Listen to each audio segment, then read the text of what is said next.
langue, proportionnellement à sa taille, est le muscle le plus puissant du corps humain. Et d'ailleurs qu'elle ne fatigue quasiment jamais. Voilà, rien que ça annonce la couleur. Bienvenue dans ce stream à propos des muscles de la langue et du palais.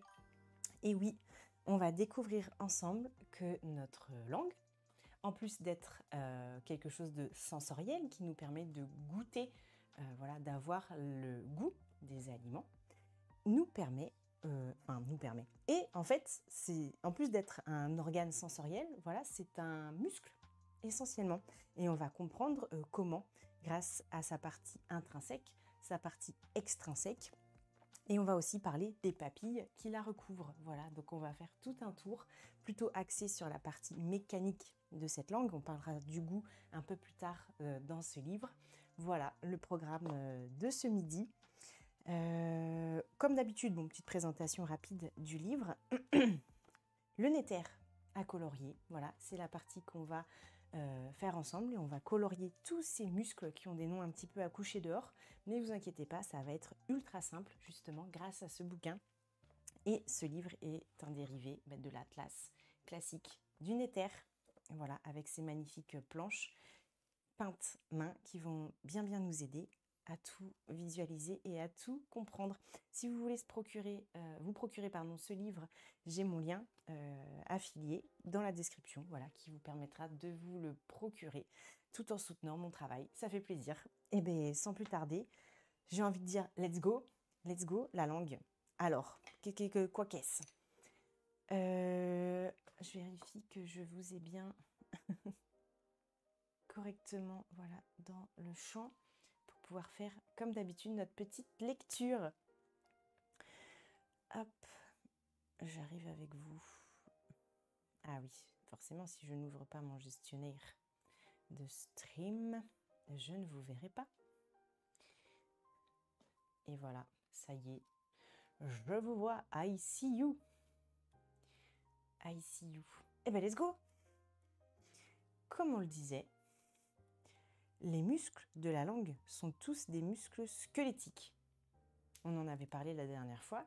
Les muscles squelettiques, si on retourne sur la partie des muscles qu'on avait vu dans un précédent stream, les muscles squelettiques, eux, ils ont des fibres striées qui sont fixées à l'os et ce sont ces muscles qui sont responsables des mouvements du squelette au niveau des articulations.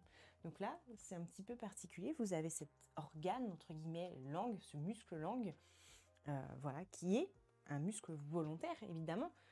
C'est ça qui nous permet de parler, de déglutir, de brasser les aliments. Donc heureusement qu'on a une action volontaire et que ce sont des muscles squelettiques au niveau de cette langue.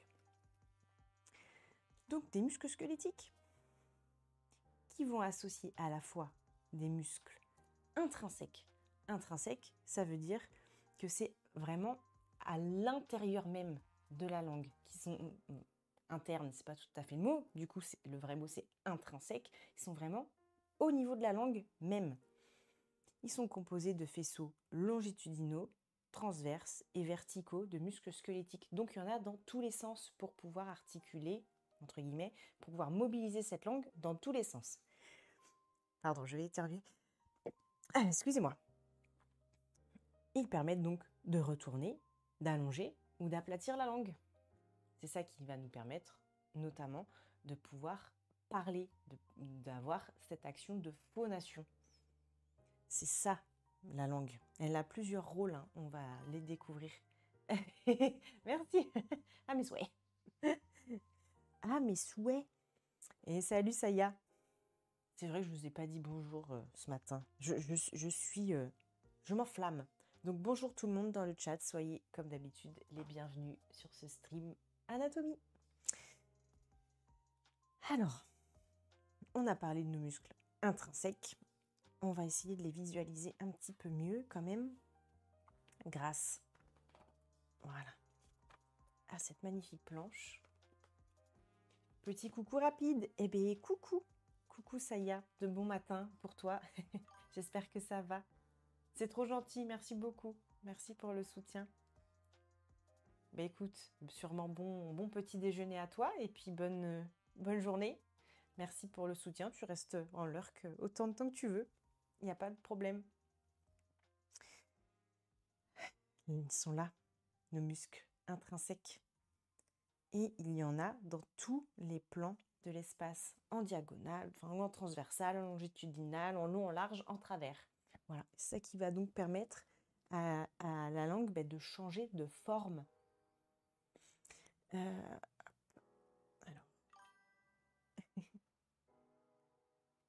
Ah, tu jeûnes. Eh bien, bon jeûne alors. Bon jeûne à toi.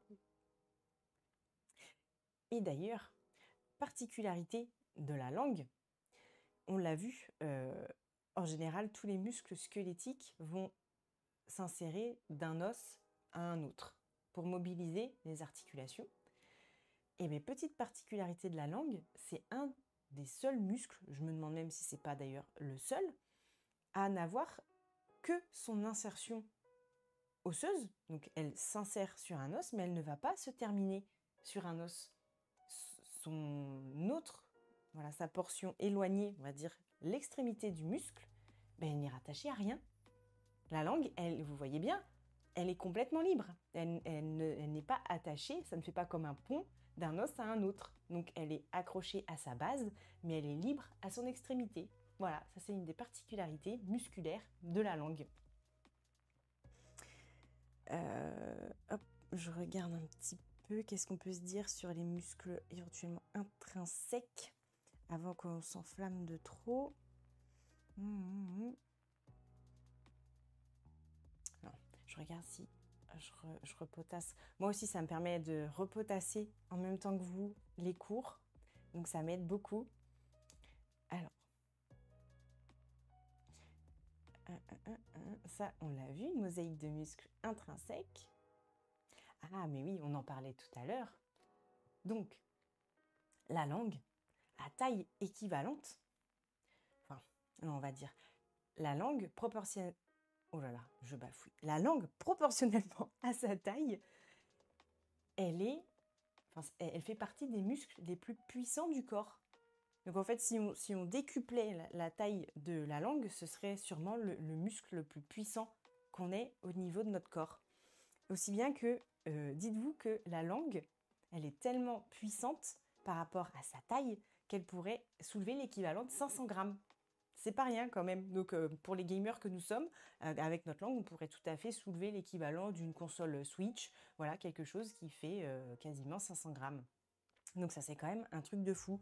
On ne dirait pas comme ça, on pense toujours aux grands muscles du corps comme quadriceps, fessiers ou les jumeaux au niveau du mollet, enfin les gastrocnémiens.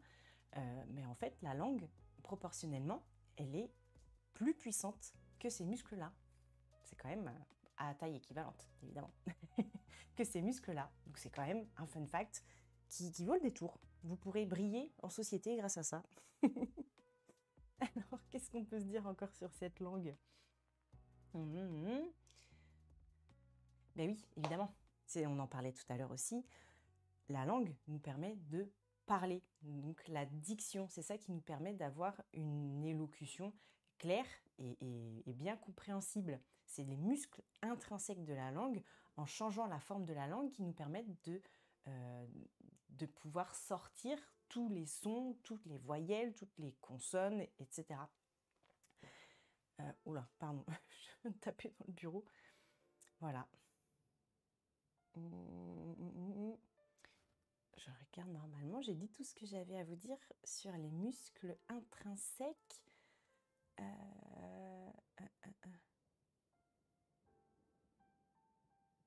Ah oui, d'ailleurs, c'est ça qui va permettre de comprendre la différence entre les muscles intrinsèques et extrinsèques. Si vous faites un la, le la, en fait, mobilise plus les muscles intrinsèques de la langue. Vous voyez que c'est la langue, en faisant un la, qui va claquer, alors que quand vous faites un k, vous sentez que c'est l'arrière de la langue, quand vous faites le son k, qui va se mobiliser. Donc là, on est plus au niveau du palais et des muscles extrinsèques, qu'on verra aussi juste après. Donc c'est hyper important, ça permet de comprendre que ces deux composantes musculaires ont leur importance, la partie intrinsèque et la partie extrinsèques. Donc les muscles qui sont extérieurs vraiment à la langue en tant que telle, mais qui vont aussi la mobiliser. Voilà, voilà.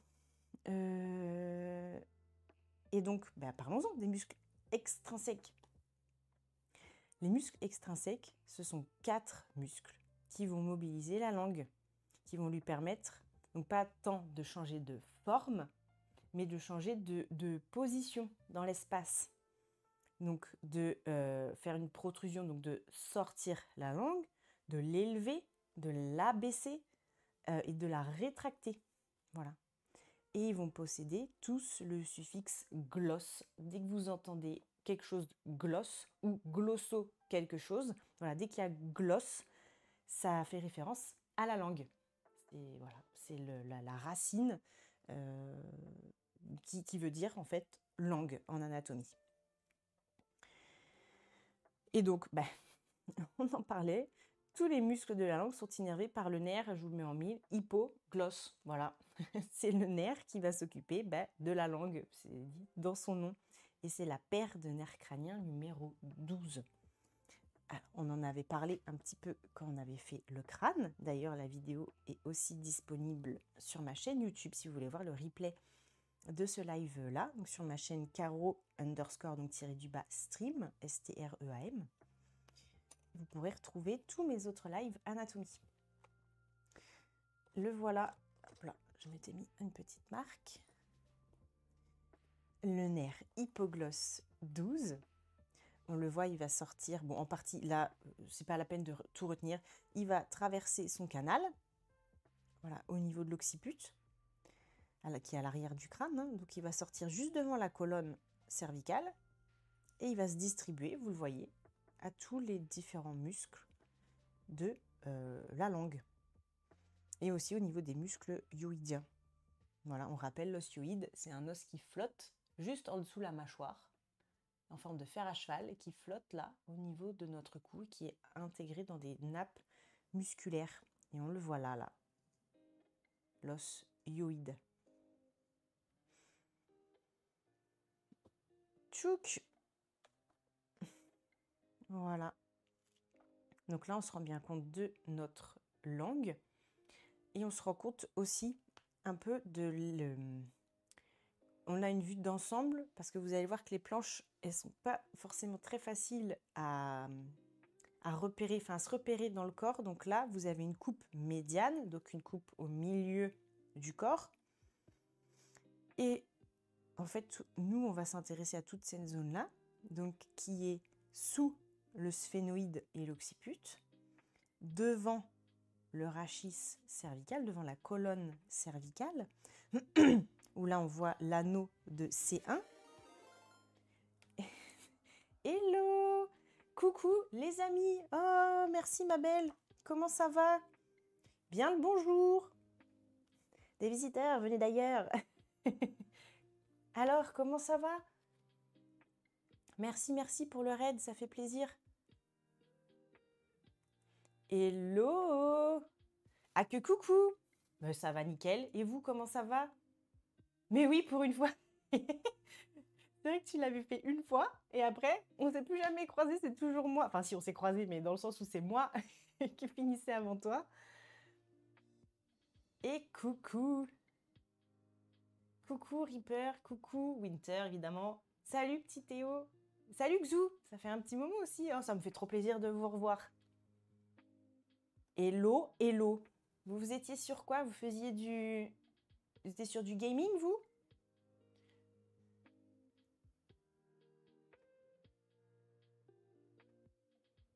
Oh! Bienvenue, bienvenue! Overwatch, eh ouais. Et alors, est-ce que ça a overwatché? Vous avez passé un bon moment? Ça s'est bien passé? Il y a eu du kill. Est-ce qu'il y a eu du kill à fond ou pas? Et oui, aujourd'hui, c'est les muscles de la langue. Vous allez voir, comprendre un peu la langue, comment elle est faite, comment elle s'articule. On a déjà découvert ensemble, là, depuis ce midi, qu'il y a une partie intrinsèques, donc des muscles vraiment intrinsèques même à la langue, qui sont ici et qui permettent à la langue de changer de forme, de s'aplatir, voilà, de s'enrouler, etc. Et c'est ça qui permet une grande partie de la phonation, de pouvoir émettre des sons distincts. Ouais, là, j'avoue que on est sur quelque chose. On est sur quelque chose d'un petit peu complexe. C'est pour ça qu'on va essayer au maximum de rendre ça simple et ludique et interactif. Donc, on a nos muscles intrinsèques et on a vu aussi, là on est en train de parler des muscles extrinsèques qui vont permettre à la langue de se mobiliser dans l'espace, donc de pouvoir sortir la langue, la rentrer, la baisser, la monter. Voilà, donc cette langue, elle a une double fonction, à la fois pour parler, donc la phonation, en partie avec aussi les muscles, on verra tous les cordes vocales, voilà, ça ce sera d'autres planches. Et puis ça permet aussi de brasser les aliments, voilà, de toute la partie pour s'alimenter, évidemment, hein, en collaboration avec les muscles masticateurs, avec les muscles de la déglutition. Enfin, voilà, il y a tout un monde. Après, nous, en ostéo, on a retenu, enfin, on a appris vraiment les très, très, très, très grandes lignes. Voilà, les muscles intrinsèques même de la langue, voilà, on sait qu'ils existent, etc., qu'il y a une partie extrinsèque, intrinsèque et tout, mais on n'est pas non plus des chirurgiens au niveau de la face ou des choses comme ça, où il faut vraiment, vraiment savoir tout sur la pointe. Voilà, c'est pas des muscles sur lesquels on a beaucoup, enfin, on ne sait pas aussi pointu, tu vois. Mais par contre, pour nous, c'est hyper important. Voilà, c'est hyper important. Ils ont vraiment accès. Comment je pourrais dire ça? Ils ont poussé à fond pour qu'on retienne plus tout ce qui est les muscles du plancher, de la langue, justement. Tous ceux qui vont s'insérer sur la mâchoire, sur l'osioïde. Voilà, là où nous, on va avoir notre action mécanique. Et justement, quelles incidences, quelles influences mécaniques ça va avoir sur le corps, sur la mastication, sur les douleurs de la mâchoire, sur des maux de tête, sur des troubles de la déglutition, sur lesquels on peut un petit peu influencer. Voilà, c'est surtout ça. Mais là, on va être sur un truc hyper précis, mais on va essayer de rendre ça hyper simple. Et c'est pas l'important, c'est pas de tout retenir, mais c'est plus de comprendre un écosystème, comment ça s'articule un peu, comment ça fonctionne, quels sont les différents blocs, l'extrinsèque, l'intrinsèque, c'est quoi la langue, comment ça sert à parler, comment ça sert à déglutir, voilà. C'est surtout ça qui compte. Et c'est sur ça qu'on était rendu. Et donc on était en train de se dire aussi que dès que vous voyez le bloc du mot gloss, quelque chose, gloss, ou glosso, quelque chose, c'est en lien avec la langue. Et que notre langue et les muscles qui sont surtout innervés par le nerf 12e paire du nerf crânien, l'hypoglosse. Voilà. Maintenant que vous le savez, vous voyez hypoglosse, vous vous doutez bien que c'est en lien avec la langue. Et en effet, il va sortir au niveau de l'occiput et se distribuer à tous les différents muscles, voilà, au niveau de la langue, et les muscles hyoïdiens aussi qui vont s'insérer au niveau de l'os hyoïde, qu'on voit bien ici aussi. Notre os en forme de fer à cheval, un des rares os libres du corps humain, un peu comme les os sésamoïdes, lui il est pareil, il est là, juste à la base, sous la mâchoire, à la base du cou. Notre os hyoïde. Pas facile à dire, hyoïde. Voilà, et on était en train de décrire un petit peu, parce que vous allez voir, les coupes, elles sont pas si faciles à comprendre. Il faut vraiment, il y a des zooms, des coupes. Donc là, j'étais en train un petit peu de décrire dans quel écosystème on allait se situer. Pardon. Donc là, on était en train de voir notre sphénoïde et notre occiput. Voilà, donc ça, c'est la partie supérieure. Ensuite, on avait notre arc notre rond, notre C1 qui est en forme on va dire de donut. avec la dent de ces deux qui le traversent, l'odontoïde, les différents ligaments. Là, on a toutes nos fosses nasales, la partie après de toutes les voies aériennes. Là, on a notre œsophage, voilà. Et après, les différents cartilages. Voilà, qu'on sent très bien quand vous touchez le cou. Vous sentez très bien toute la partie cartilagineuse que vous avez à l'avant du cou. Là, on a notre thyroïde. Voilà, et là, nos différents corps au niveau des cervicales. On a nos dents, notre mâchoire, notre mandibule. Là, on a notre palais. Et là, on a notre ostioïde, justement, qui est coupé. Voilà. Donc là, c'est pour comprendre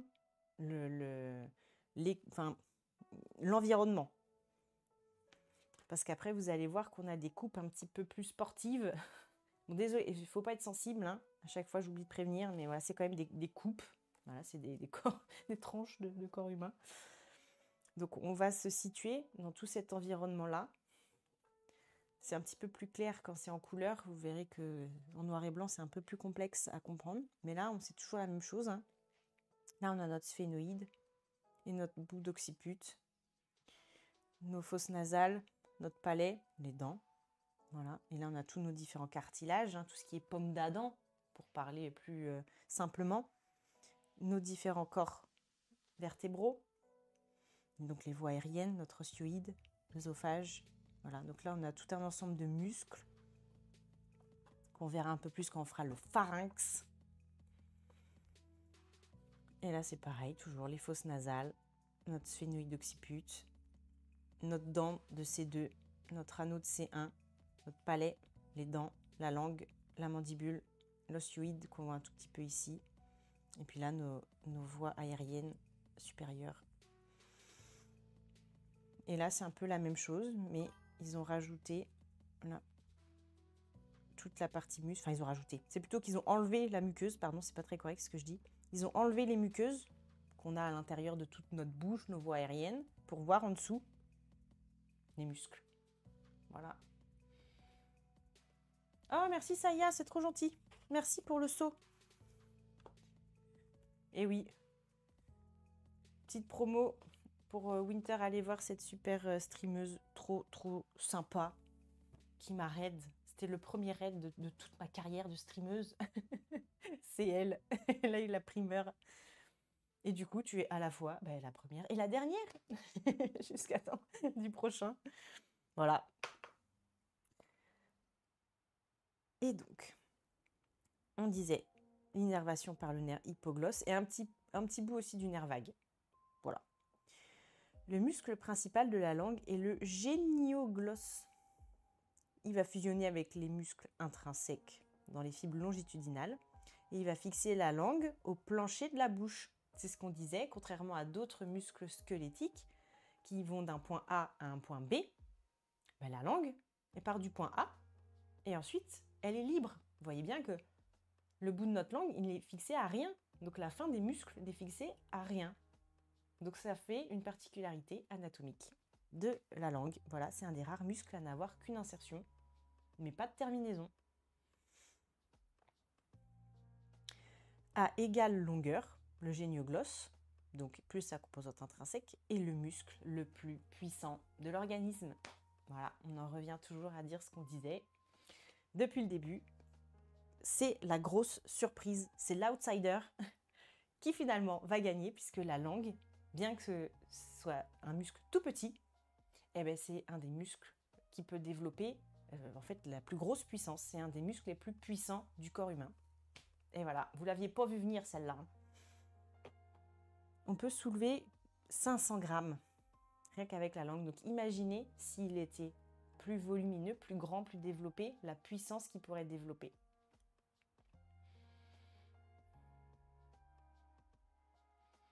Tac. Donc si jamais il y a des questions d'ailleurs en cours de route ou des trucs, je suis en train de griffonner mon truc. Il y a des questions, des trucs c'est pas net, surtout vous m'interrompez. Hein, ou si vous avez entendu parler de trucs sur la langue et que vous voulez qu'on précise, surtout vous m'interrompez, il n'y a pas de souci. Et donc, parlons-en du génioglosse, puisqu'il nous propose de le colorier en 1. le 1, c'est celui-là. On le voit, il rayonne là. Est-ce qu'on le voit sur un autre? Non, on ne le voit que là.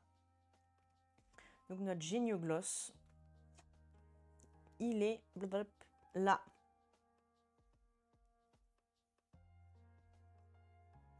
Donc c'est quand même un gros, on va dire, un gros steak, proportionnellement à sa taille. Donc on est parti pour le colorier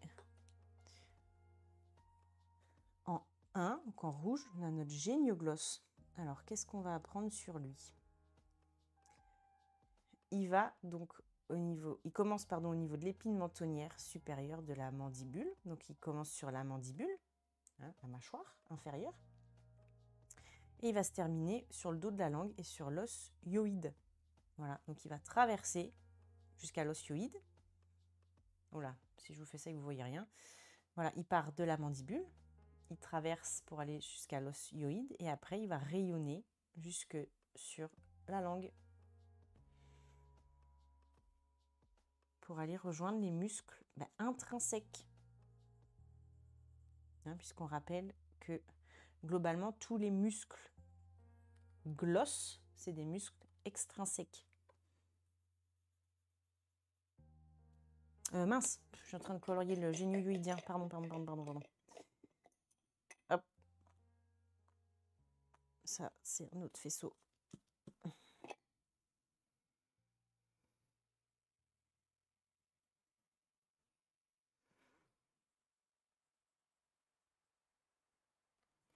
Hop.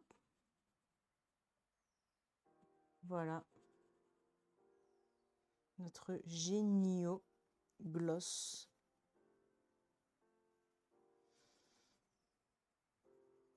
Le muscle le plus puissant du corps humain.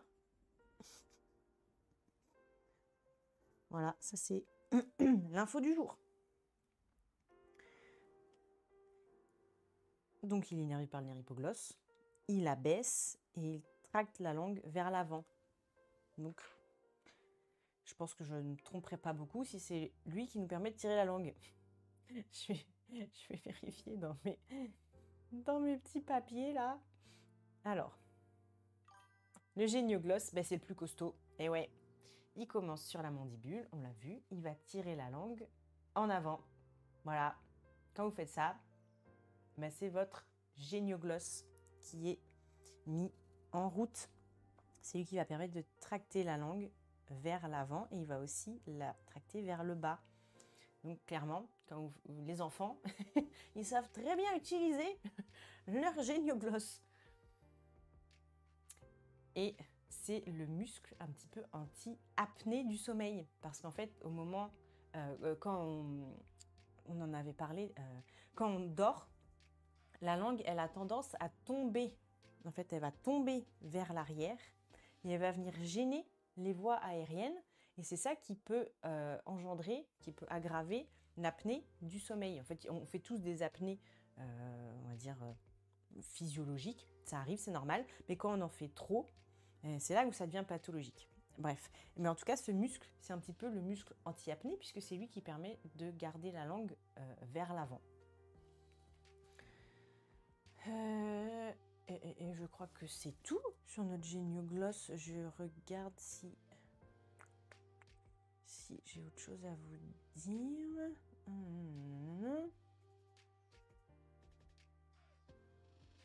On est bon. Ouais, non, c'est bueno. Nickel. Donc là, c'était notre 1. Je sais pas si vous voyez. On me dire, je trouve que c'est pas très... Le contraste est pas très très fort. Attendez, je vais essayer peut-être avec un autre crayon, voir si ça... Ah voilà. Désolée, je vais refaire avec cette couleur-là parce que ça... Voilà, ça va permettre de donner un peu plus de contraste. Voilà. Je pense comme ça, vous verrez un petit peu mieux. Désolée, ça tremble un peu dans tous les sens. J'essaye d'appuyer. Voilà. Nickel. Ensuite, il nous parle en deux du io-gloss. On va le faire en orange, par exemple. Le io-gloss, bah déjà, io, ça fait penser à ioïde, gloss, langue. Donc, il y a de grandes chances que celui-là, il aille de l'os ioïde à la langue. C'est le 2. Qu'est-ce qu'on va nous raconter sur ça? Le io-gloss, il part donc de l'os ioïde, à la fois du corps et de la grande corne. Et il va au niveau de la partie latérale et inférieure de la langue. Donc, pour faire très simple, il va de l'os ioïde à la langue, d'où son nom, io-gloss. Voilà, en orange. Et on va aller voir si on a d'autres petits trucs un peu rigolos qu'on aurait noté quelque part, qu'on aurait oublié de se dire sur notre io-gloss 2. Hop. Mon hypoglosse, et lui, il va abaisser, abaisser et rétracter la langue, donc emmener la langue vers l'arrière. Est-ce qu'on a des petites infos rigolotes sur celui-là? Qu'est-ce qu'on pourrait se dire? Alors, le io-gloss. Il tire la langue vers le bas. C'est un peu l'encre de la langue. C'est celui qui va ancrer la langue vers le bas, dans la mâchoire, entre guillemets. Et il est utilisé pour déglutir. Et quand on fait « ah », quand on dit « ah », en fait, c'est pour ça que le médecin nous demande de dire « ah » quand il veut regarder notre... en fait, pour pouvoir regarder au fond de notre gorge, ben, quand on ouvre la bouche, la langue prend beaucoup de place. Elle fait comme un dôme.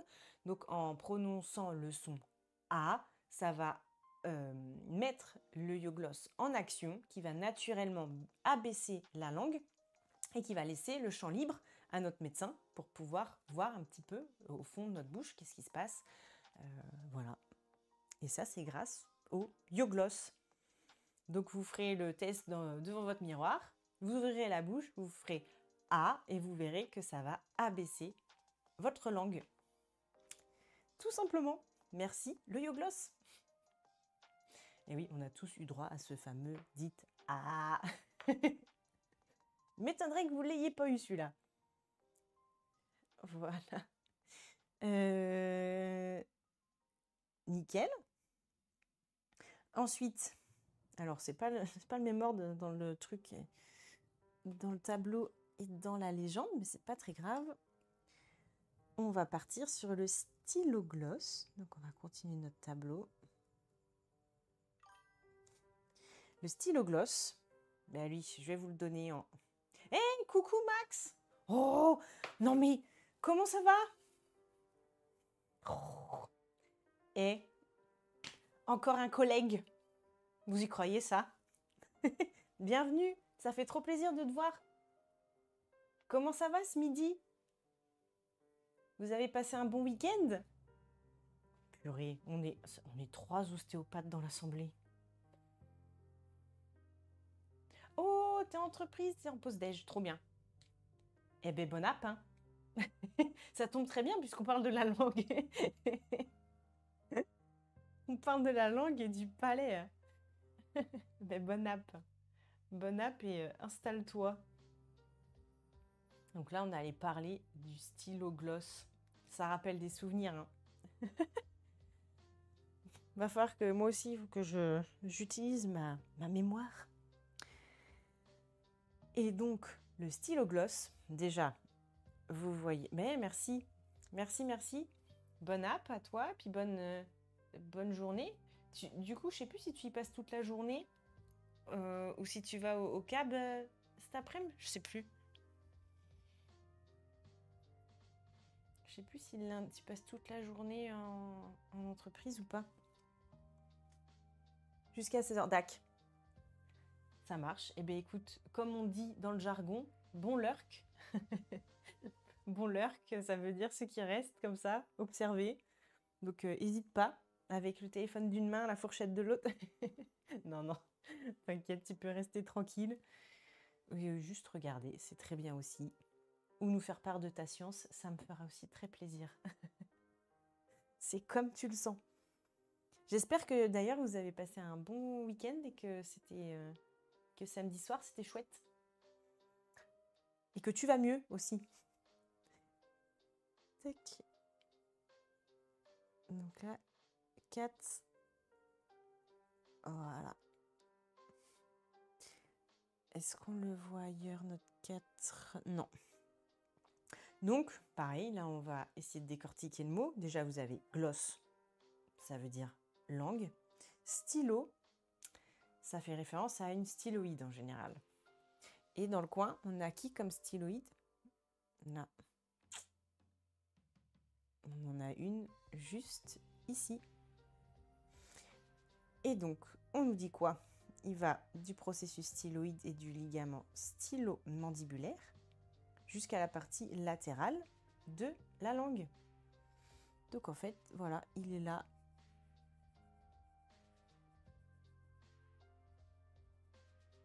Notre 4.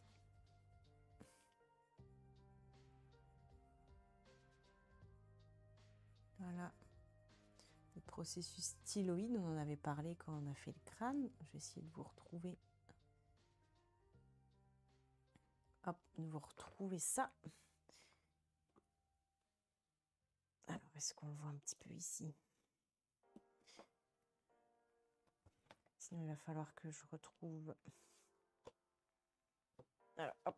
Il va falloir que je vous retrouve un truc où on voit styloïde au niveau du temporal. Donc, est-ce qu'on a des petits trucs rigolos à se dire en attendant?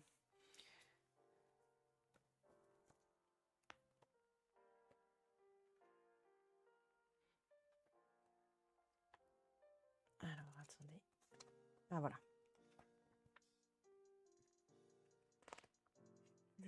Là, c'est une coupe, ça va pas m'aider. Ah, voilà. Voilà, il va s'insérer là, au niveau de notre styloïde de l'os temporal.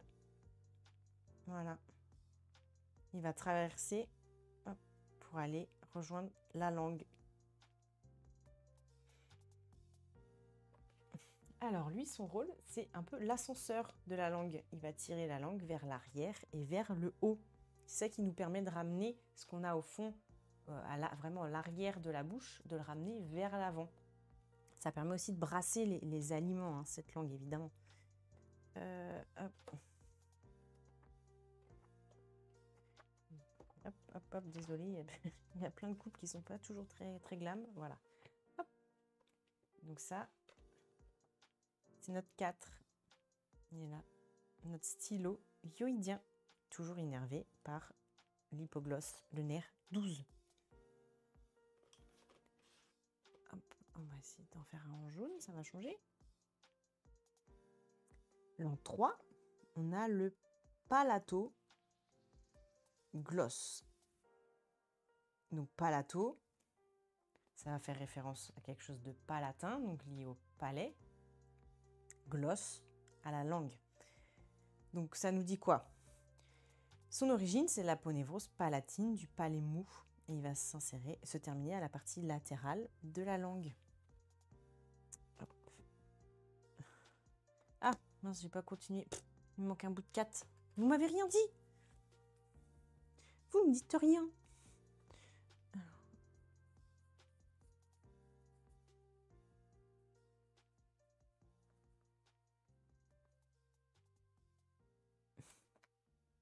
Vous me dites rien aussi, là. Attendez, oh, faut que je vérifie s'il y a le deuxième aussi. Ah, attendez, avant que je fasse des bêtises. Des bêtises. Est-ce qu'on a une coupe où on voit bien ça? Là, on voit bien le génuidien. Là, on le voit un peu. Franchement, stylo gloss, bah, on va pas forcément voir ceux de la langue. Stylo, J'ai pas l'équivalent.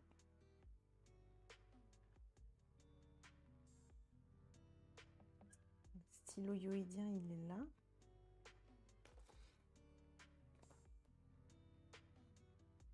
Gloss, hein, Yogloss. J'ai pas. Désolée, hein. Je suis désolée. Je vous montre des trucs. Ah voilà. Non, ça c'est le longitudinal. Il me semblait que c'était pas le même. Hop. Hop, hop, hop. Là, on enlève. On va essayer de faire ça carré quand même. Voilà. Nickel. Par contre, ça, c'est bien du stylo gloss. On est bon. Stylo gloss. Ah, attends. Ah, il y a tellement de légendes. Donc là, on a ligament stylo-yoïdien. Là, on a le stylo gloss. Là, on a glossopharyngien. Donc en dessous, non. Ça non plus. Ça, c'est une autre muscle. Hop. Voilà. Donc, notre stylo gloss, il est là. Et il se prolonge. Ok, let's go. Donc là, on est bueno. On n'est que sur ces deux. Voilà, partie là, là. Voilà. Le reste, c'est pas les mêmes muscles.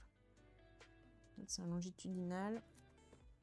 Et l'autre, c'est une branche glossopharyngienne du constricteur du pharynx. Donc on le verra plus tard. Tchouk. Ça y est, méfait réparé.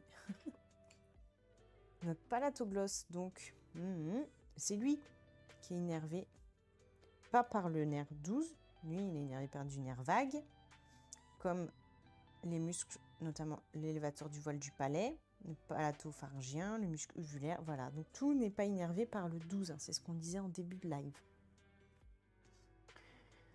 Notre 3, qui va du palais à la langue, le palatoglosse. Voilà, qui va du palais mou, hein, parce que le palais dur, il est là. Le palais mou, il est après. Hop. Donc, son rôle, lui, va élever la partie postérieure de la langue. On voit bien que s'il se contracte, il va lever l'arrière de la langue.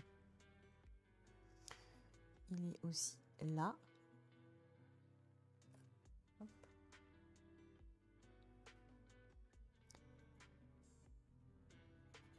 Voilà.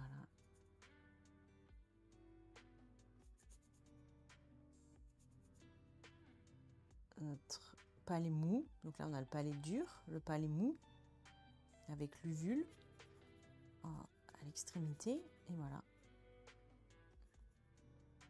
Notre palatoglosse. On est bon. Nickel.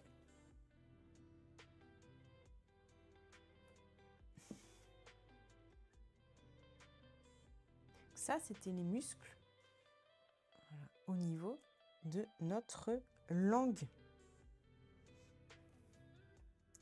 Et là, on a un petit laïus sur le palatoglosse. Le palatoglosse, bien que classé dans les muscles extrinsèques de la langue, il agit aussi fatalement sur le palais mou, puisqu'il est inséré sur la partie là, arrière du palais, donc palais mou.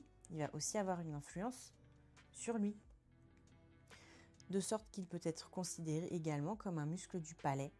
Les muscles de la langue et du palais sont donc résumés dans le tableau ci-dessous. Donc là, ensuite, on va commencer à parler des muscles du palais. Mais avant qu'on en parle, hop, je vérifie qu'on n'ait rien de plus à se dire sur notre palatoglosse.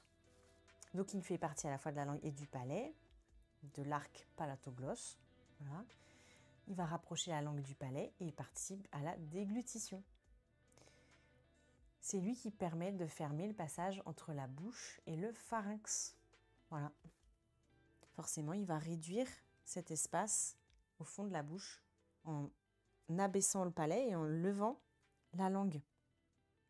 Voilà, ça va permettre de réduire cet espace qui est au fond de la bouche. On a un petit laïus aussi sur la langue en tant que telle. Parce que, évidemment, c'est un gros corps musculaire, mais c'est aussi on va dire un organe, enfin, c'est aussi quelque chose de sensoriel dans notre corps. Ça nous permet d'avoir le goût grâce à toutes les papilles qu'il y a sur la langue. Et on a plein de petites choses un peu rigolotes à se dire sur la langue grâce à ça. Donc la face orale de la langue, donc la face qui est au niveau de la bouche, donc la face orale de la langue est recouverte d'un épithélium, donc d'une peau, on peut dire ça comme ça, qui est squameux, stratifié et qui possède de nombreuses papilles. Voilà, donc il y a plusieurs couches, il y a plusieurs strates sur cette peau. Et il y a nos papilles filiformes, nos papilles fungiformes, des papilles foliées et des papilles circumvallées. C'est pas grave, c'est pour la culture, ok? Si vous ne retenez pas les noms, il n'y a pas de souci. Mais on voit bien sur notre langue qu'il y a plusieurs formes différentes entre le fond de la langue et l'avant de la langue. Ça n'a rien à voir. Et d'ailleurs, on a tous une empreinte de langue unique. Vous imaginez, si un jour un système avait été inventé, on pourrait déverrouiller notre smartphone avec notre langue, puisqu'on a tous une empreinte linguale unique. Voilà. Ça, c'est quand même un fun fact qui va encore permettre de briller en société. Une fois de plus. Grâce à toutes ces papilles, ça nous permet de sentir le goût des aliments. Donc, on va comprendre un petit peu comment tout ça s'articule, si je puis dire. Les papilles filiformes sont formées de reliefs muqueux qui vont augmenter la surface de la langue, mais il n'y a pas de bourgeon gustatif au niveau des papilles filiformes. Voilà. Donc toute cette partie filiforme ne contient pas vraiment la partie du goût. Voilà. Hop. Non, désolée, je suis désolée. Pardon, j'ai peur de vous louper parce que je parle et j'oublie de regarder mon chat. Alors, salut Nico. Le muscle le plus puissant. Alors, le plus volumineux, en effet, c'est le grand fessier. Mais c'est pas forcément lui le plus puissant. Voilà. À taille équivalente, ce serait la langue. Voilà, voilà. Mais comme la langue est plus petite, voilà. Techniquement, la langue sucrée, acide, amer, salé. Pour les saveurs, c'est un canal qui va jusqu'au nez. Oui, il y a une rétro-olfaction, enfin, comment je pourrais dire? On sent aussi le goût des aliments grâce à l'odorat. C'est pour ça que quand vous avez le nez bouché, que vous êtes enrhumé, vous sentez beaucoup moins bien le goût des aliments. Parce qu'en fait, il y a aussi donc, le goût par les papilles, qui sentent aussi d'ailleurs la saveur umami. En plus du salé, du sucré, de l'acide et de l'amer, il y a umami. Et on sent, en fait, on mange aussi ce qu'on sent. Voilà. Ton muscle préféré, c'est les érecteurs du rachis. Je sais pas pourquoi. Eh ben, bonne question. Pardon. Ce serait un truc à creuser. Pourquoi les érecteurs du rachis? C'est des muscles posturaux, peut-être, assez puissants, qui nous permettent d'être bipèdes, en partie. Donc, rien que ça, c'est tout un programme. T'aimes bien aussi le grand dentelé? Ouais, ça, c'en est un autre. Au niveau de l'omoplate, au niveau de la scapula. Là, on a plein de muscles hyper fascinants dans le corps. Hein. On pourrait en faire tout un livre. Hein. Enfin, ça a déjà été fait. Voilà.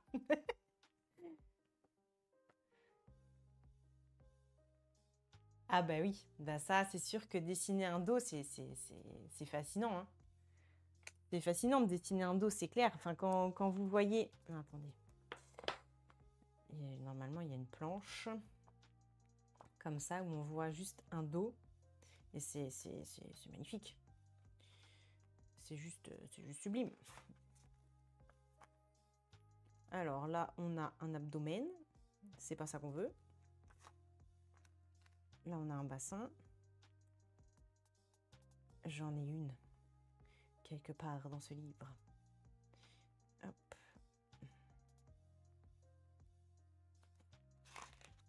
Voilà. Vous voyez, déjà, rien que quand vous voyez ça, c'est fascinant. Quand vous voyez toutes les différentes masses musculaires qu'il y a, ça laisse forcément, ça remplit d'inspiration. Eh ouais, mamma mia! Voilà, voilà. Donc je peux tout à fait comprendre que l'anatomie du dos soit fascinant pour les gens qui aiment dessiner l'anatomie. Rhomboïde, ah oui! Pareil, mais il y en a toute une... Quand on fera l'anatomie du dos, vous verrez, c'est pas rien. Toutes les différentes couches, c'est fascinant. C'est très, très, très, très fascinant. Hop. Bon, revenons-en à nos papilles, qui sont notre empreinte digitale de la bouche, notre langue, qui est notre sorte d'empreinte digitale qui est unique et propre à chacun. On a aussi nos papilles fungiformes, qui sont plus larges que les filiformes. Elles sont en forme de cône ou de dôme et possèdent les bourgeons gustatifs. On a les papilles foliées, rudimentaires dans l'espèce humaine. Elles sont surtout présentes sur les bords de la langue, près du sillon terminal, mais peuvent aussi posséder des bourgeons gustatifs. Nos papilles foliées, elles sont sur les bords. Voilà. Nos filiformes, elles sont là. Nos fungiformes, elles sont ici. On a notre sillon médian. Là, on voit bien hein, le sillon qu'il y a au milieu de la langue. Il nous reste les papilles circumvallées. Circumvallées, c'est pas facile à dire. Hein. Qui sont les plus larges de toutes les papilles. Elles sont en forme de calice. Elles sont organisées en un seul rang, juste devant le sillon terminal, et elles contiennent des bourgeons du goût. Donc elles sont là. Donc en fait, on a des papilles gustatives quasiment partout au niveau de la langue. Voilà pour le petit laïus à propos vraiment de la langue en tant que telle, pour la partie fonctionnelle des sens, si on peut dire ça comme ça. Alors, est-ce qu'on a d'autres petits trucs rigolos à se dire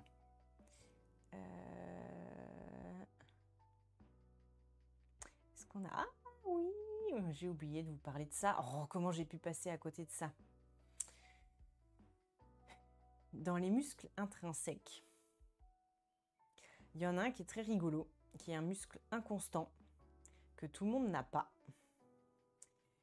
Nos muscles intrinsèques, c'est un petit peu les gymnastes de la précision, si on peut dire. C'est eux qui changent, qui modèlent la forme de la langue, qui permettent de la raccourcir, de la creuser, de la mincir, de la faire gonfler, de la platir, de la longer. Enfin bref, ça permet de moduler vraiment le volume et la forme de cette langue, comme une sorte de pâte, voilà, qu'on peut modeler.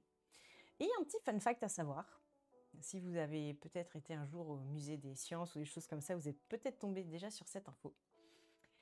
Il y a un muscle inconstant que tout le monde n'a pas au niveau de la langue.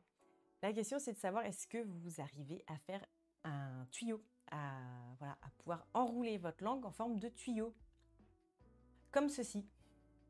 Si vous n'y arrivez pas, ben voilà, c'est que vous ne possédez pas ce muscle. Et si vous y arrivez, ben vous êtes des chanceux. Vous avez ce muscle inconstant qui est un des muscles intrinsèques de la langue. Donc si vous arrivez à faire ça, vous êtes quelqu'un d'anatomiquement exceptionnel. Voilà.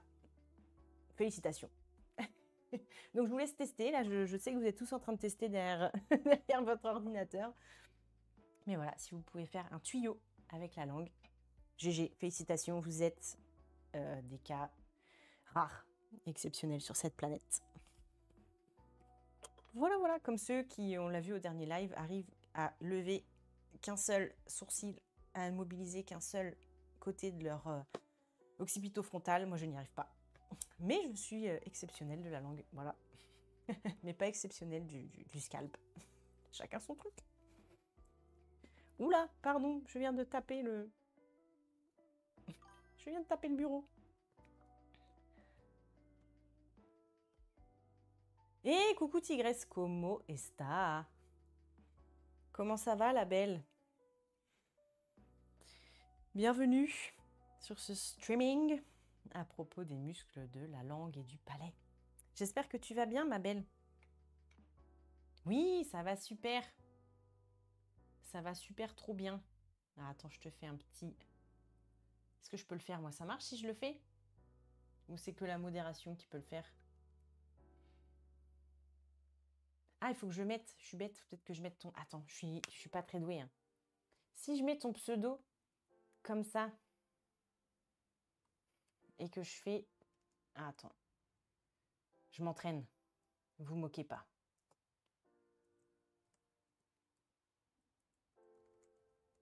Si je fais comme ça, est-ce que ça va marcher?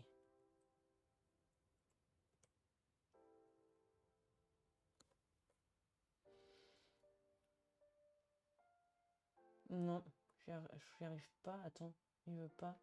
On va utiliser... Est-ce que là, ça va le faire? Oui!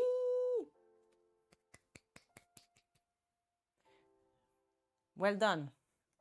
Et donc, comment ça s'est passé ton stream coloriage?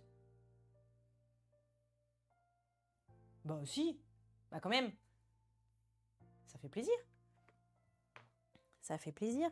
Par contre, ça fait 15 fois qu'on se le dit. Il faudra que, il faudra que tu m'expliques comment on peut le faire automatiquement quand quelqu'un parle. Parce que toi, ça le fait automatiquement.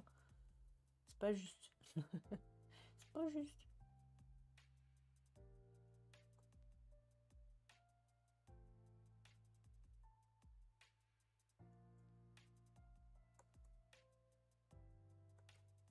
Faudra qu'on se fasse.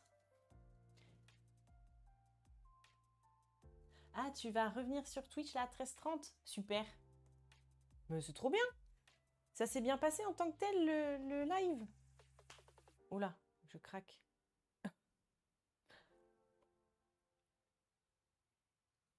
Parce que là... Non, dimanche? Non, samedi. C'était samedi qu'on s'est croisés. Tu disais que t'étais pas trop sûre et tout ça, tout ça. Alors, quelle couleur? Il nous en reste 4. Allez, on va se faire ça peut-être comme ça. Il nous reste encore 4 muscles. Cette fois, on va parler... Ouais, mais oui, il faut que tu me le dises. Parce que ça fait 50 fois que je me dis dans ma tête, il y a plein de trucs, il faut que je demande à Tigresse. Et à chaque fois, j'oublie. Comme d'habitude, quoi. J'y pense et puis j'oublie. Mon cerveau voit un papillon et ça y est. Oh. Il part complètement sur autre chose. Alors, nos muscles du palais. Parlons-en. Les muscles du palais sont au nombre de 4. Dont notre palatoglosse qui est un peu mis, on va dire 4,5. Parce que lui, il fait un peu partie des 2. 4 qui tous agissent sur le palais mou. Les 2 tiers antérieurs du palais constituent le palais dur. Voilà. C'est un os recouvert de muqueuse, alors que le palais postérieur est vraiment mou. C'est fibromusculaire. On le voit bien là, les 2 tiers. Voilà, si on prend tout le palais, on a nos 2 tiers qui sont rigides, palais dur, et le dernier tiers qui est du palais mou. Alors hein, faire du coloriage TikTok et Twitch, car les jeux en ce moment, t'es pas dedans. Ok. Ok, tu m'envoies en Discord. Ok, bah c'est trop gentil. C'est trop gentil, ma belle, merci beaucoup. Mais oui, carrément, bah si je peux, je te ferai un petit raid, ou je ferai un petit coucou. Voilà. Eh ben écoute, en attendant, installe-toi. Bonne installation de stream et tout et tout. Là, on va s'attaquer. C'est normal. Bah écoute, merci. Avec plaisir. on s'attaque aux muscles du palais. On a le tenseur du voile du palais en 5. Tu ranges la table du salon pour te mettre dessus. Eh ben, let's go! Le tenseur du voile du palais, il va de la fosse scaphoïde de la lame médiale du processus ptérygoïde. Là, dites-vous juste qu'il s'insère sur le processus ptérygoïde. C'est largement suffisant et on peut même encore plus simplifier. Normalement, hop là, notre ptérygoïde, on en a parlé quand on a fait notre crâne. Hop. Alors, où est-il? Notre os sphénoïde. Voilà. Nos ptérygoïdiens, ça fait partie de l'os sphénoïde. Et ils sont là. Donc on voit bien la proximité entre notre palais dur, qui est ici, qui se prolonge ensuite avec du palais mou. On voit bien que les ptérygoïdiens, ils sont très très proches là, de notre palais. Voilà, on voit bien là derrière, on a tous nos processus là, du sphénoïde.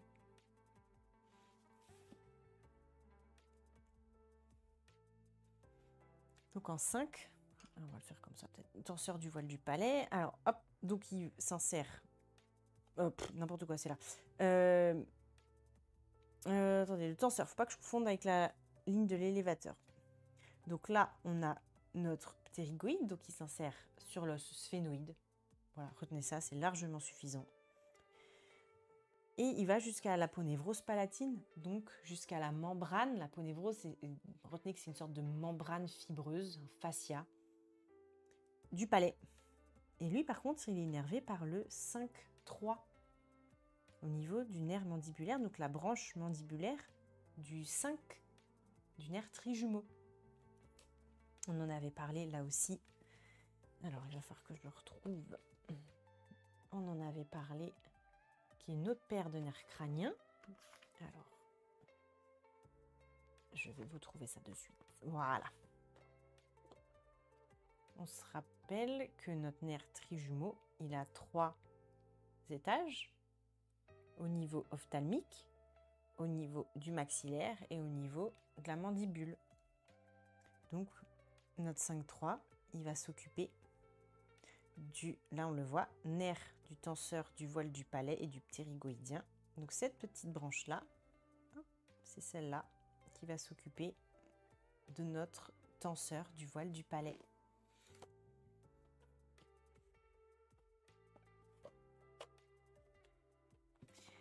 Ben, comme son nom l'indique, il fait quoi? Il va tendre le palais mou, il va ouvrir le tube auditif pendant la déglutition et le bâillement. C'est grâce à lui qu'on peut avoir cette sensation là de pouvoir se déboucher les oreilles quand on bâille, quand on déglutit. Voilà, c'est ça qui fait que hop, ça va libérer la pression au niveau du tube auditif, de la trompe d'Eustache. Voilà. C'est grâce à ça, grâce à notre tenseur du voile du palais. En 5. Voilà. Donc la prochaine fois que vous aurez l'oreille bouchée et que vous arriverez à la déboucher en déglutissant ou en bâillant, eh bien vous pourrez dire merci le tenseur du voile du palais. Vous saurez le pourquoi du comment.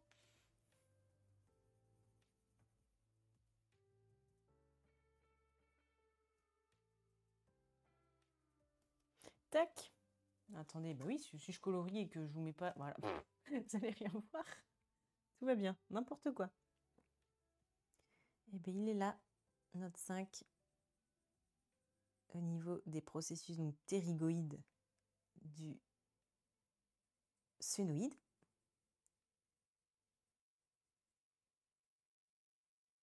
Voilà. Notre 5. Et là, on le voit de face. Là, c'est une vue un peu particulière. Là, on les voit, nos processus ptérygoïdien, là. Là.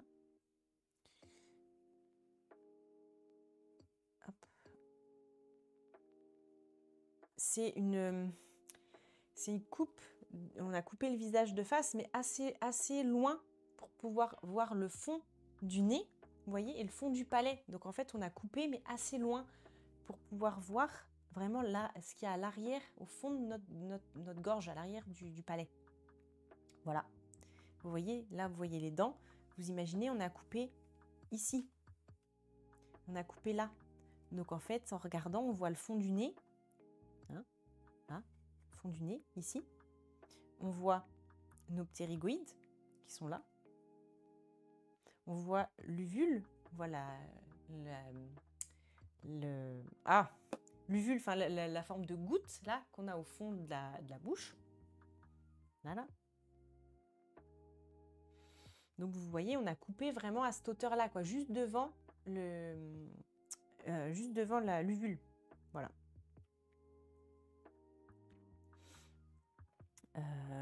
Je réfléchis en même temps. Ah oui, il ne faut pas que j'oublie de colorier ma légende ici.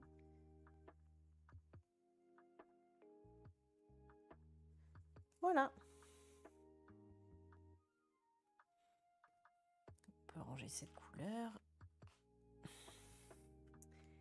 Qu'est-ce qu'on a maintenant? On va nous parler de l'élévateur du voile du palais en 6. Je ne me trompe pas de ligne, hein, là non plus. Lui, il va au niveau de l'os temporal, la partie pétreuse. On en a parlé aussi, c'est au niveau du rocher. Hein. Je rappelle, toutes ces infos, vous pouvez les retrouver sur les replays de mes lives précédents. Ils sont tous sur ma chaîne YouTube, Caro_stream. Voilà. La partie pétreuse, voilà, de l'os temporal, c'est ça.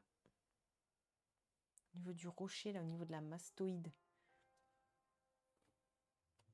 Donc il s'insère là. Et il va, pareil, jusqu'au voile, enfin la ponévrose, pardon, du palais, jusqu'au niveau du fascia, au niveau du palais mou. Lui, il est innervé par le nerf 10, le nerf vague.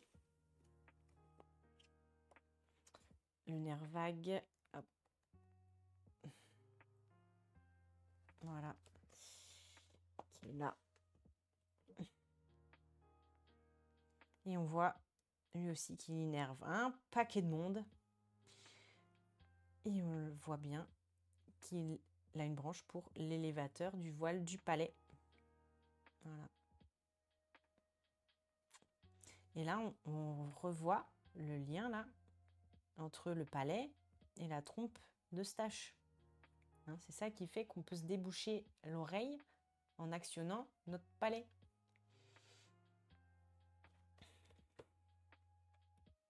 Voilà, ça c'est notre nerf 10, nerf vague.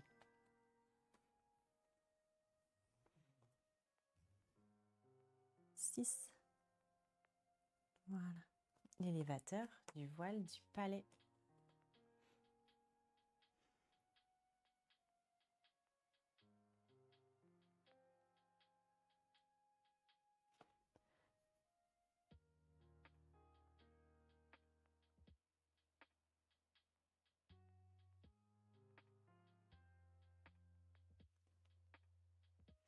Et il va donc élever le palais mou pendant la déglutition. Voilà. On veut déglutir, hop, on libère un peu le passage. Et c'est ça qui permet, voilà, d'activer le palais lors de la déglutition. Le 6, il est là aussi. Hop.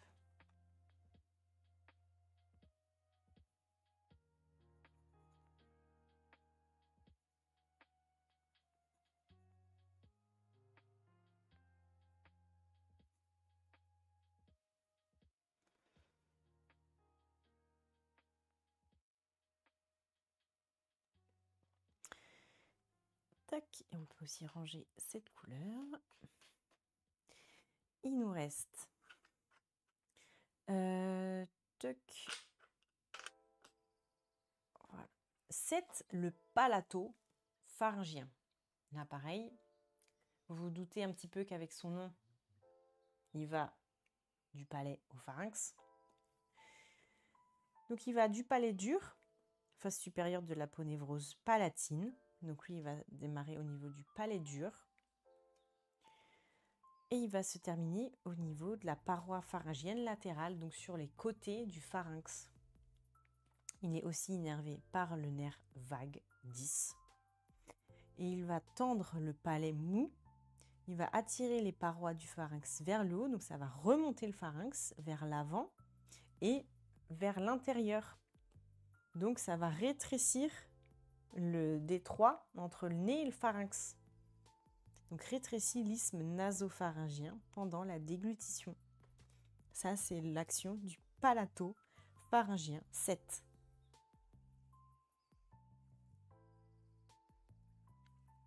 Ah, j'ai pas regardé si on avait des petits fun facts qui avaient été écrits là éventuellement. Hop. Le palatopharyngien, il abaisse le palais et il resserre l'oropharynx. C'est un peu le rideau. Voilà, il va fermer les voies aériennes pour laisser passer le bol alimentaire, ce qu'on a dans la bouche et que ça ne remonte pas au niveau des voies aériennes. Toc. 7. 7. Oh, que hop, je fasse pas.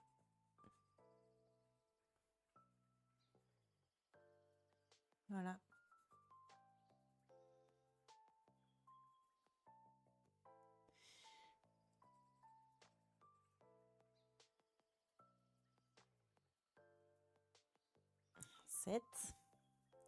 Tout ça là, hop.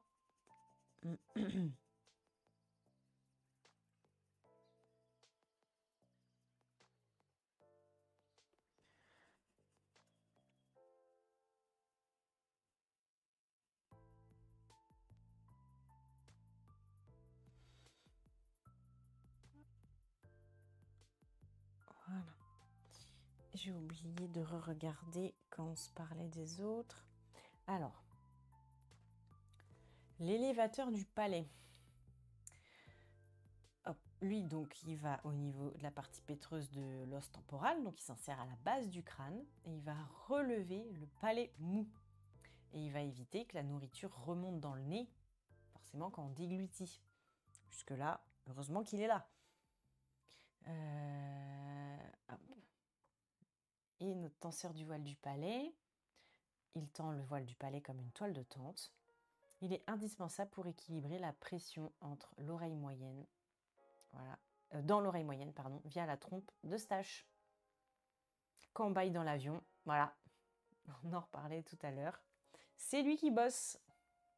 Donc, quand on a les oreilles bouchées et qu'on baille ou qu'on déglutit dans les tunnels, dans les avions, voilà, ben c'est merci le tenseur du voile du palais. Donc vous le remercierez un peu plus souvent, j'espère.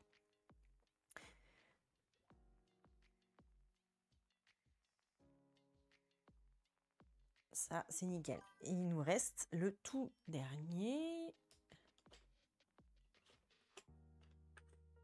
qui est le muscle uvulaire. Eh oui, pour la luette. Le muscle de la luette. C'est un tout petit muscle qui est logé dans notre luette. Hein. Voilà, la petite partie, l'espèce de goutte qui tombe là quand on ouvre la bouche et on voit une petite goutte. C'est notre luette. Est-ce que il y a au moins une planche où on va la voir? C'est même pas sûr en plus. Ah ben voilà. Voilà, vous dites ah, c'est ce qu'on disait tout à l'heure. C'est ça qui permet d'abaisser la langue et de voir le fond de la bouche, notamment avec notre uvule, nos tonsilles palatines, enfin voilà. C'est ça qui permet de voir un petit peu qu'est-ce qui se passe, est-ce qu'on a une angine ou pas, est-ce qu'il y a une inflammation au niveau de la gorge. Et donc ben ça c'est l'uvule ou la luette.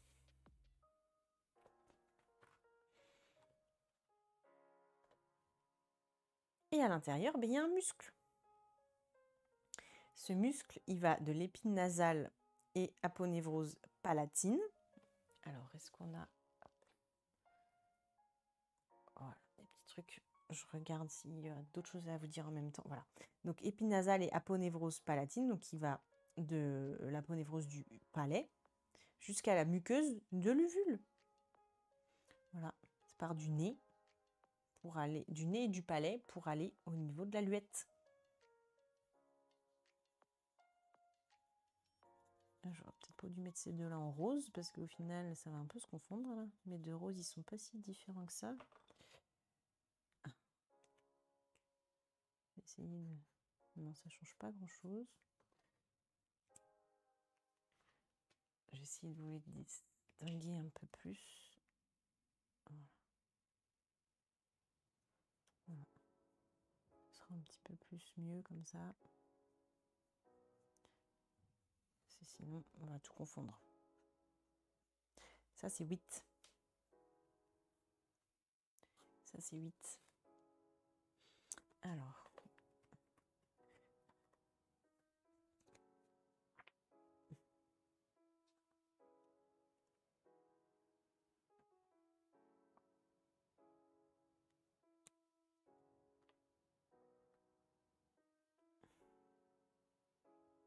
Voilà.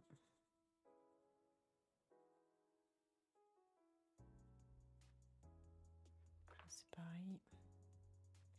Toc. On différencie un petit peu mieux les deux là. Nickel. Voilà, vous voyez bien la différence. Dans ma légende aussi.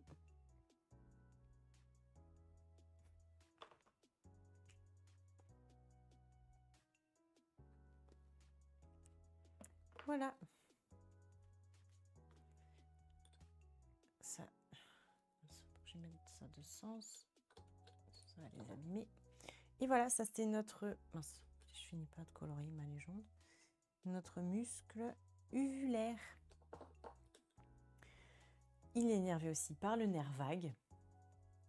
Il rétrécit, il élève et il rétracte l'uvule. Donc, il la fait remonter.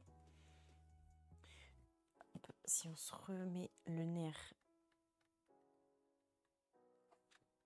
10, voilà. On voit donc les différentes branches pour les différents muscles au niveau du palais. Voilà, innervé par la branche du nerf 10, le nerf vague qui part du crâne. C'est le plus long, la plus longue paire de nerfs crâniens qui va au niveau, donc qui traverse le crâne et qui va innerver énormément d'organes et de muscles sur son passage jusqu'à la fin du système digestif au niveau des intestins. Ce nerf vague qui est très très très très très très long et qui a un rôle extrêmement important dans le fonctionnement autonome de nos organes. Voilà. Qu'est-ce qu'on se raconte encore sur ce muscle de la luette? C'est un petit muscle logé dans la luette, on est d'accord. Il rétracte, il élève la luette.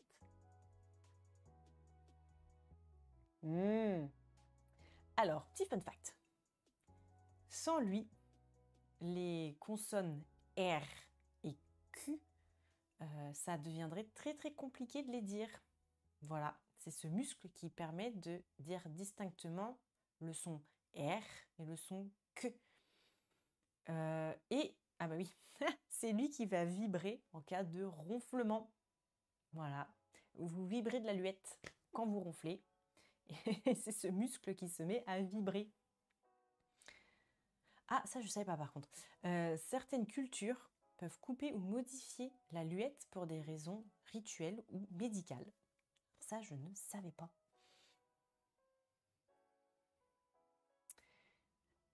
Alors, est-ce qu'on avait noté des petits trucs encore? Je regarde le reste.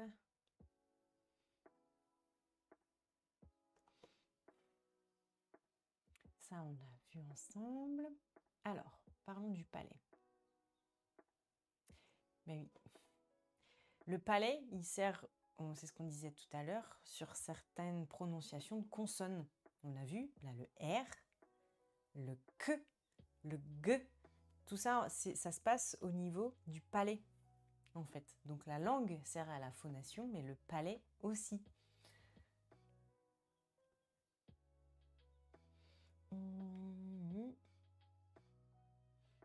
Ah oui, et le voile du palais aussi se soulève. Donc quand on avale, quand on rigole, là on l'a vu, et c'est aussi le voile du palais qui permet de séparer le son M et N. Donc quand on a le nez bouché, c'est un peu compliqué. C'est pour ça qu'on dit qu'on parle du nez. Ça va interférer avec certaines sonorités. C'est hyper difficile quand on a le nez bouché de faire la différence entre le son, entre les différents sons M et N. Donc dire M et N, c'est hyper compliqué si vous vous bouchez le nez. Essayez de faire M, N. Enfin, vous allez sentir que ça va forcer énormément. Donc, il y a un lien très fort entre le nez, le palais, la langue. Voilà, toute cette sphère naso-oro-pharyngienne. Voilà, c'est toute une mécanique. Même avec l'oreille, on l'a vu, hein, comment se déboucher les oreilles grâce à des muscles du palais. Et là, on comprend comment tout ça est lié l'un avec l'autre. Voilà, donc pour résumer, si on résume beaucoup, la langue, c'est une sorte de piano musculaire, voilà, avec des touches à l'intérieur, à l'extérieur, qui permet de mobiliser cette langue. Et le palais, c'est vraiment, il joue un rôle de porte entre le nez, entre toute la partie respiratoire, l'alimentation, la voix. Voilà, c'est ça qui permet de scinder ces différentes sphères. À la fois, ça les scinde et à la fois, ça crée le lien, c'est l'interface entre tout ça, entre l'alimentation, la respiration, la phonation, la voix. Voilà, donc j'espère que vous avez bien apprécié ce petit voyage qu'on a fait à l'intérieur de cette sphère buccale par l'intermédiaire de la langue et du palais et qui finalement nous a emmenés beaucoup plus loin que ce qu'on pensait. Peut-être on peut se faire, on n'a pas trop fait un point d'habitude sur les planches. Il y avait un petit point clinique. Peut-être on peut se faire un petit point clinique ou pathologique. Qu'est-ce qu'on peut avoir comme problématique ou pathologie? Alors, on va chercher ça.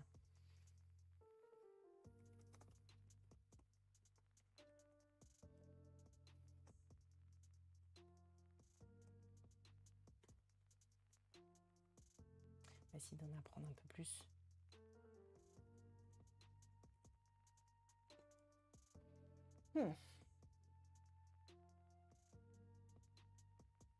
Ah bah oui, reparlons-en. L'apnée du sommeil, on l'a vu, les ronflements, les apnées, tout ça, forcément c'est très lié à cette sphère oropharyngienne. Notamment le génioglosse, hein, c'est ce qu'on disait tout à l'heure. S'il se relâche de trop, la langue va tomber en arrière et elle va bloquer les voies respiratoires. Et il y a notamment les orthèses d'avancée mandibulaire vont servir à stimuler ce muscle et à faire avancer la mâchoire et la langue pour libérer les voies, pour libérer à nouveau les voies respiratoires. Donc des fois, ça peut servir à lui seul, à elle seule, cette orthèse, et éviter d'avoir l'appareillage complet que souvent... Pardon, j'ai vu le message digresse. Pas de Twitch, tu vas pas OBS sur le PC. Ah, ok, pas de souci. C'est comme tu le sens, ma belle. Là, tu es en mode PC portable. Parce que d'habitude, tu es sur ton fixe, c'est ça? Donc parfois, cette orthèse d'avancée mandibulaire suffit. Et on n'est pas obligé d'avoir tout le pataquès avec la machine qui envoie de l'air, de l'oxygène, etc. Voilà. Donc ça, on a refait un petit point sur l'apnée. Qu'est-ce qu'on peut se dire d'autre? Mais d'ailleurs, l'apnée du sommeil, ça entraîne somnolence, fatigue, ronflement, beaucoup la nuit. Souvent, c'est le conjoint, la conjointe qui s'en rend compte parce que la personne fait des apnées où enfin voilà, beaucoup de ronflements, des apnées, des gens qui se réveillent en sursaut avec des sensations de panique. Voilà. Donc si vous avez ce genre de symptômes, n'hésitez pas à en parler au médecin, parce que peut-être vous faites de l'apnée du sommeil, et peut-être qu'il y a des trucs tout simples, comme les orthèses d'avancée mandibulaire, qui peuvent vous être proposés pour vous soulager et éviter cette fatigue, cette somnolence, et surtout éviter de fatiguer votre cœur, parce que l'apnée du sommeil, c'est un gros risque de problème cardiaque. Voilà, c'était le petit moment prévention. Alors, ah oui, exact. Alors, un truc pas très rigolo. Dans la sclérose, alors la maladie qu'on appelle la sclérose latérale amyotrophique ou la maladie de Charcot, voilà, vous en avez sûrement entendu parler sous ce nom-là, la maladie de Charcot. C'est une pathologie qui atteint les muscles, les muscles. Alors, je vais essayer de rester très généraliste. Et petit à petit, les gens ils perdent leur mobilité. Donc ils ne peuvent plus bouger les bras, les jambes, etc. Et en fait, au bout d'un moment, c'est progressif. Et en tout dernier, malheureusement, ça commence à atteindre les muscles de la déglutition. Et les gens, en fait, c'est triste. Je suis désolée, c'est pas très... Il passe sur une note très joyeuse. Ils vont faire des fausses routes. Et ils peuvent malheureusement décéder de ça, parce qu'en fait, ils n'ont plus la capacité à déglutir correctement. Et ils vont s'étouffer. Ils vont avaler, et ça va aller dans la trachée au lieu d'aller dans l'œsophage. Et voilà, ça c'est une des particularités de cette pathologie-là, qui est très en lien avec la déglutition. Voilà, dans le cas de la maladie de Charcot, on perd petit à petit les mobilités du corps, et à la fin, ça commence à atteindre aussi la déglutition. Voilà, tous les muscles de la bouche et du pharynx, etc., etc. Enfin voilà, vous avez compris. Et les gens décèdent de fausses routes. Malheureusement, ça arrive. Et on a un petit fun fact aussi, la déglutition. Ah oui, on peut déglutir jusqu'à 2000 fois par jour. Voilà, sans même y penser. Ça, c'est quand même un truc de fou. 2000 fois déglutition. C'est énorme. Alors, qu'est-ce qu'on a encore? Trouble de l'élocution. Ben oui, les muscles intrinsèques de la langue sont essentiels pour pour articuler les sons. Ça y est, les miens commencent à déconner là. Au bout d'une heure et demie de stream, rien ne va plus. Donc les muscles intrinsèques sont essentiels pour la phonation, dire les sons, comme le T, le D, le L, le R. Voilà. Et si on a un frein de la langue qui est trop court, ça peut empêcher le son chez certains enfants. Voilà, si le frein de la langue, donc ce qu'on a en dessous la langue, là, le trait de muqueuse, là, le petit lien qu'on a sous la langue, s'il est trop court, ça peut gêner la phonation chez certains enfants. Et il faut parfois même une petite chirurgie pour libérer la langue, pour qu'elle puisse bouger, qu'elle puisse avoir toute son amplitude pour pouvoir parler correctement.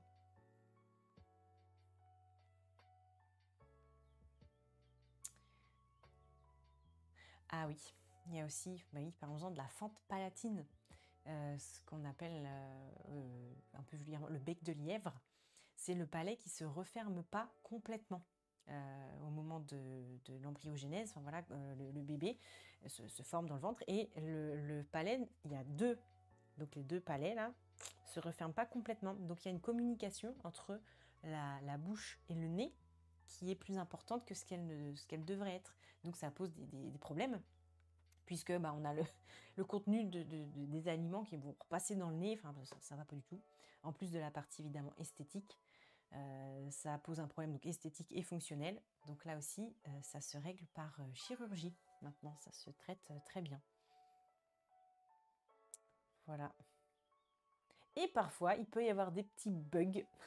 Si vous rigolez alors que vous venez de boire, il n'est pas rare que le contenu ressorte par le nez.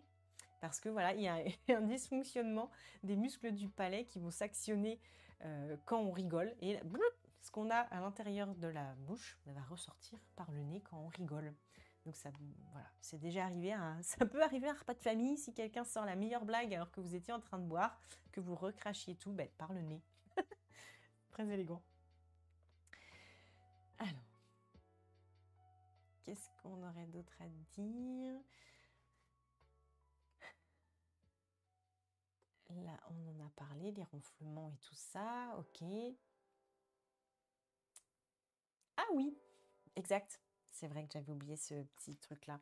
Quand vous testez alors, le fonctionnement des différents nerfs crâniens, il y a un test où le médecin va vous demander de sortir, de tirer la langue volontairement. Donc vous allez tirer la langue au médecin, donc c'est tout à fait normal. Il va juste chercher à savoir si votre nerf 12, donc le nerf hypoglosse, fonctionne bien. Donc normalement, si vous tirez la langue, c'est complètement symétrique. La langue va sortir voilà, de manière symétrique, centrée des deux côtés. Voilà, elle va s'actionner correctement. Mais si vous avez une atteinte du nerf 12, donc du nerf hypoglosse, la langue va dévier d'un côté, puisque les deux muscles ne vont pas s'actionner de manière simultanée et symétrique. Donc en fait, vous allez avoir une déviation de la langue par atteinte du nerf 12, du nerf hypoglosse. Voilà. Donc si un jour le médecin vous demande de tirer la langue, c'est tout à fait normal. Il est en train de tester vos différents nerfs crâniens. Voilà. Et en plus du A qu'on a vu tout à l'heure, mais ça, il vous demande de faire A pour abaisser l'arrière de la langue et pour pouvoir voir la luette et le fond de la gorge, notamment pour des suspicions d'angine ou ce genre de choses.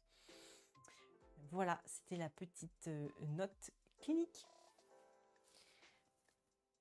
Eh bien, mes amis, sur ce, je crois que on va pouvoir se laisser. Voilà. Ah, Tigresse, elle est trop forte, elle. C'est trop gentil. Merci d'avoir changé la catégorie. C'est trop sympa. J'avais pas fait gaffe. Merci, ma belle. Écoute, je sais pas si tu es encore là, mais en tout cas, Tigresse, bon live à toi. Et nous, on va se laisser ici. Voilà, j'espère que ça vous a plu. Je rappelle, on était accompagnés de nos deux livres, nos deux références, l'Atlas d'anatomie humaine, le Néther. Voilà, ça c'est bien si vous faites des études dans la médecine. Sinon, c'est un peu trop... Voilà, il n'y a pas d'explication. C'est des belles planches, c'est magnifique, mais ça ne va pas vous servir à grand-chose. Si vous êtes curieux, passionné, vous êtes coach sportif, vous faites des études dans le paramédical, vous êtes juste curieux, vous aimez colorier et puis vous vous dites je pourrais apprendre des trucs en même temps, ce livre est incroyable. Voilà, vous avez les muscles, les os, les viscères, les nerfs, voilà, il y a plein de planches à colorier sur le cœur, le cerveau. Voilà, ça c'est l'Atlas à colorier qui est dérivé donc des planches du Néther. Là, vous avez la version à colorier et vous avez mon lien affilié si vous voulez vous le procurer via Amazon, vous pouvez aussi l'acheter dans dans la librairie et encourager le libraire de votre choix. Voilà, c'est un super bouquin que je vous recommande.